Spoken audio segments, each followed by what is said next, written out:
isn't with council Okay. anymore. But So when I was talking to him earlier, when he reached out to us last year, I think they said 75% of the Medicaid clientele actually self-reported TBI. So that left you with like 7,500 or maybe even close to 8,000 Medicaid recipients. And so, I mean, that's just a lot of people who are suffering from TBI and traumatic brain injuries.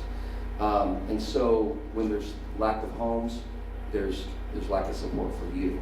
And then there's lack of education, there's lack of support for the adult family homes as well, and the providers. So when your care needs to be rehabilitative in nature, because we just don't want it, nobody I think here wants to just be where they're at. Let me give you a little insight to my care philosophy. I think that to live is to grow, okay? There's an old proverb that says if you're too old to learn, you're too old to live. And I believe everybody wants to progress every single day. They want each day to be better than they were before. And then if not, until you tell me to my face, then, I'm just going to believe that. It's kind of like, you love me until you tell me you don't. So everybody in this room loves me. I'm so glad for that. It's all good. But it's a way that you got to be rehabilitative. And sometimes you don't feel like you want to progress, but that's what we're here for, to help support you and help to remind you, here's the goals, this is what we're working towards, this is what we want to do to get better. And so I think people are missing out in that rehabilitative nature as well, and that's definitely seen in the CARES assessment. The CARES assessment, while they're trying to focus in on what the client can do, a lot of the times it gets reversed to what the client really can't do. And that creates a challenge for us as well. So that's one of the challenges, is not having the support. Second one is also caregiver support. As I mentioned, long-term care or long-term employees of ours, we see that they're able to jump into helping the residents with TBI a lot better than any new caregivers that we have coming on, because they've never been faced with those challenges before. They don't understand what they're actually going to be facing here. Outbursts, constant sometimes.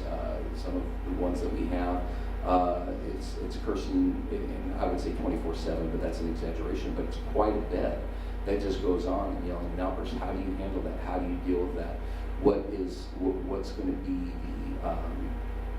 to be your reaction? What's going to be your response actually to them?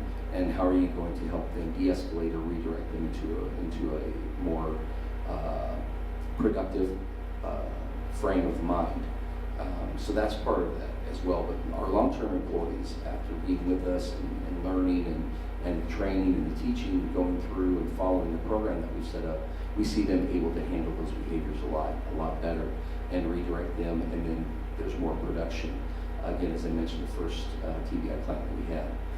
Then a few that we took from Brookhaven, we have one of them was not able to walk no more than 30 feet without two caregivers, one on each side, gate belt, walker, and a wheelchair behind, just to make sure that she didn't fall to the ground. Well, thanks to our caregivers, the staff that we have, she gets up in the morning, she walks from her bedroom to her chair in the living room, down to the breakfast table, from the breakfast table back. She's walking all over the place and up and down the hallways, and we can help her with that. She's got the wheel walker. We're there, but it's only one caregiver. That's all we need. But she's able to walk, probably 200, 300, 400 feet. And that's way beyond what she was able to do when she was there at Brookhaven. And, but that only came through time. And I think that's part of the things we have to do. So while we're stating a challenge, I think there's ways to get around these challenges. I just want to talk about the challenges first. So it's hard for caregivers to adjust. Again, that lack of support and education. Somebody mentioned this today. I believe it was Darcy who mentioned this, that there is a caregiver shortage in the nation. Lack of good caregivers are also a challenge for us. And so with that, we see a high demand for caregivers, short supply. That only does what? It increases the wages for them. True. And so we've got to be able to compete with that. And just reality is that the CARES assessment and the rate levels that Betsy was mentioning here do not adequately care for that. I can tell you the lowest rate in the state of Washington for adult family homes, or in Spokane County for adult family homes, I believe, is like $63 a day. And in that $63 a day, we're supposed to house, feed, provide caregiving assistance in all their ADLs, medication assistance, and have staff that are 24/7, 365. I don't know if there's any hotels in Spokane that are cheaper than $63 a day. And even then, they'd have to provide their food, the caregiving, the medication, et cetera, et cetera. So those are the challenges that we're finding here when we think about that. Also, the other thing that we said about lack of funding and the inability to accurately assess the clientele through the state's current assessment tool. It creates a situation where strategies or structures that are needed to provide the skills or renewing of those skills cannot be accomplished. Again, it's that lack of funding that we find. Providers face the challenge of funding and the needed supports that will help the client be successful. Because without the supports, the clients would actually would actually digress, causing the system to become, I believe, fraught with failed placements. That could otherwise be avoided if we just had a more accurate assessment tool. So there's a couple other ways to work at this. I was mentioning to somebody earlier, the very first client that I got, her rate was somewhere around $73, $78 a day. She needed a lot of help. She had a lot of behavioral challenges, and the facility that she was at before she came to me, she was punching residents. She was very, very hard to deal with. Well, when I got her in March, she was still kind of contagious, and by December, Christmas time, she's helping my residents to the table. She's, taking their plates for them and clearing the plates, buying them Christmas presents. And when we went back to do the CARES assessment, I did such a great job with her, the state rewarded me by dropping her rate $27 a day. And that's how that worked. And so then, this was my very first introduction to the ETR, the exception to the rule. And what we had to argue there, and this is what providers are facing, and this is why it is such a challenge for us, is that we had to then provide a step-by-step, a day-by-day, minute-by-minute, hour-by-hour detail of the supports that we were providing for this client so they could be successful. It was all the stuff that the CARES assessment could not grasp because that's not what the CARES assessment was focused in on. And so we had to build all that up, and they gave us an ETR for that. But then, as Betsy was mentioning, now you've got to do that on a year-by-year basis, or sometimes ETRs are only for 30 or 90 days, or even 6 months. So now you're fighting that over and over and over again. What does that not create? Stability. That's the challenge. There's no stability now for a company, such as mine or Adult Family Homes, to hire long-term caregivers. Okay? And so therefore, because I don't know if the funding's going to be there. So if the funding's not there, then nobody has any stability. The caregiver doesn't have stability. The clientele does not have stability. And that's probably the biggest factor there. And everything that we've all learned and even heard today, stability is almost number one. You've got to have something scheduled. You've got to have something that is going to be almost set in concrete, because your brain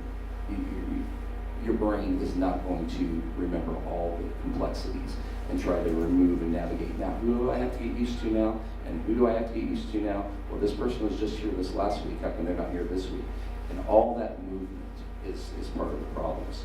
So the solutions that I've come up with in my own brain, and just starting to think about it, is first acknowledging the challenges. I realize sometimes it's uncomfortable, and we're not even talking about challenges just with that the clients are that you're facing with the traumatic brain injury. We're talking about the challenges that I've already articulated: lack of funding, lack of support, lack of education, lack of homes. All of that right there, I think we just need to make sure that we are facing those with just clarity. There's no blame, there's no finger pointing going along. What it is here's the solution. First, you've got to face it and say what it is. We have a lack. Okay, so with the lack, we can then also articulate that while there's a lack, we have a bright future ahead of us. So when we all start to collaborate together, when we all start to work together in communities like this or in events like this, and we start networking and making our voice heard to the legislator, making our voice heard to the SHS, because you've got people like Betsy who's working very, very hard for this. I only think that we're going to be able to meet these challenges and overcome them. Betsy's idea, maybe I'm going to call it her brainchild and give her credit, whether it's her brainchild or not, but the fact that there's a TBI waiver or a TBI specialty, those tend to hold a little bit more weight, I think, with DSHS and the legislature to let them understand it's kind of an epidemic, and there's a lot that's coming out, so we've got to make sure our voice is heard as well. And so collaborating together, I think, is going to be one of the first things, and getting that in front of the legislature, acknowledging the challenges that we have. Here are the issues, this is what we need to do about them. Because the second thing is actually having a structured program. So this is what I have by saying provide an environment of support, education, training in order to retain qualified staff in a very competitive labor market. One of those things that you're doing with that structured program is twofold. Number one, on the macro scale, we're dealing with the legislature, we're dealing with DSHS. So that structured program can create a funding source. It can create, maybe not a funding source. It creates a funding source that has achievable and quantifiable parameters, which of course any legislature is going to want. They just don't want to throw money down a hole. And so we need something that's going to be able to, you're going to be able to quantify it and make sure you're getting consistent results. That's going to be part of that. The other thing about a structured program that will provide is the benefit it provides to those that are being served. In any type of long-term care setting, you're trying to combat three things, and that's loneliness, boredom, and lack of purpose.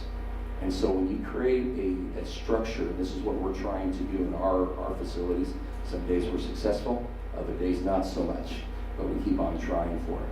We're trying to overcome those three things. We want a structured program where people understand that they're engaged in life.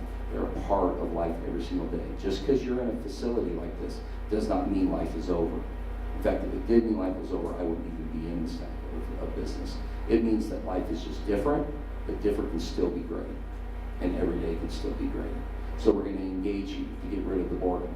We're going to try to get you engaged into life so you can be a part of what's happening. And you're not lonely. You're a part of a community. You're part of a common unity where people are together. You've got the same issues. You're going for the same type of goal. And you're engaging with people. And then we're giving them a purpose in their life as well, trying to strive for more. This is why we focus a lot with volunteerism. We've got a lot of people who come into the facility, and our residents are doing things for them rather than the volunteers even coming and doing things for the residents. And so it's a little bit different. So we have a child care, we're blessed to have a child care right across the street. So the kids come, and the kids have these little things, and they'll sing their little songs. But every single time they come, the residents have something to give to those kids. And so they've got something to give back, and now we've got that relationship that's symbiotic. And it's each giving to each other, and they're building each other up. So that's part of the other part when I'm talking about a structured program. It's something that gives the residents, it gives our lives meaning, and it helps them to overcome and achieve things. So the third thing, again, that I have, and the last thing that I want to talk about is just the adequate funding for the program. And again, it removes once we can establish a program, I think, like what Betsy's talking about with the TBI waiver, it removes that uncertainty of the ETR. Because really, this is the only mechanism we have. Like Betsy was mentioning, it's really about the only mechanism we have to fund this type of thing. And that's just not what the ETR was built for. It's not what it was made for. And so we're struggling that. But when you can remove that and you can get that out of the way, now you've got a certain structure, you've got a certain plan, and now a business can plan for it. And I say businesses because that's what we are. We are a business. We've got to make sure that the bottom line's being met. Otherwise, I can't provide services to anybody. And so when we do that, it takes all of that out of the way. There's no more of the volatility that comes with that. And residents then get the stability of that as well. They know the program's going to be in place. We can make sure that we've got good long-term employees that are able to care for people. They understand the structure, they understand the program, they're able to implement that themselves, and everybody's life just becomes better. So that's kind of what I really want to talk about. Keep passing the baton. Your turn. Well, I'll try and speak and see if I'm carrying enough. If I'm not, I'll try the microphone. I'm Jan Navarre, and I guess I want to talk about what the relationship is between the three of us. So here we have Betsy, who is DSHS, who is operating funds to go to facilities. We've got Ryan, who actually has facilities. He's on the ground. He's doing the work. My piece is talking about the actual facility building that this might happen in. And there is a program in state government under affordable housing that can provide with public funding types of buildings that can serve people with TBI. So in my prior lifetime, let's see if I can get this to me. There we go. In my prior lifetime, I was kind of Betsy.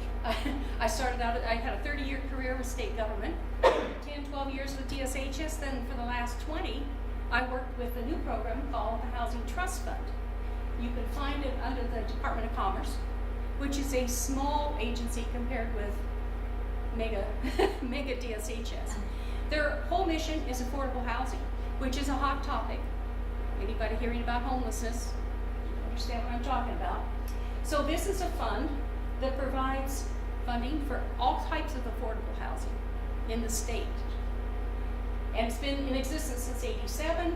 I joined like around in '90, so I was doing it for a while. And I was hired to be a liaison between DSHS to work just with special needs people and affordable housing.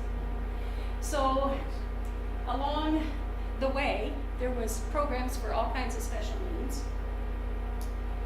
Right now, they're deciding, the legislature each biennium decides how much money goes to affordable housing and which group is going to get the most money. As you know, homelessness is the hot topic right now. So it can vary. When I first started, it was $50 million. Well, that sounds like a lot of money, but that's for all affordable housing in the state of Washington. Then we hit a high water mark about 2007 and 9, that biennium, $200 million. Then the recession hit, 2008. And so it's dropped way back down again. See, it just goes up and down, depending on the economy. Right now, things are looking a little better. I think we'll get more, maybe 75, 100, maybe over 100 this time. We don't know yet. So that's what varies. So what's affordable housing? Just the basic tenants of it's the tenants pay 30% of their income for rent plus utilities. So if you're on SSI of under $800 a month, that's what, $250 that you would be able to pay for rent. Where can you get that? Your income must be below 80%. But most people that are getting affordable housing, especially the ones we're talking about, they're at under 30%. They're SSI, 15% of median income. So we're talking about very low income. So the money goes to nonprofit, note the term. All this money, public money, you apply for it. And it goes to these nonprofit housing agencies. You have some in Spokane, SNAP, the Housing Authority, and they sign a contract that'll be for 40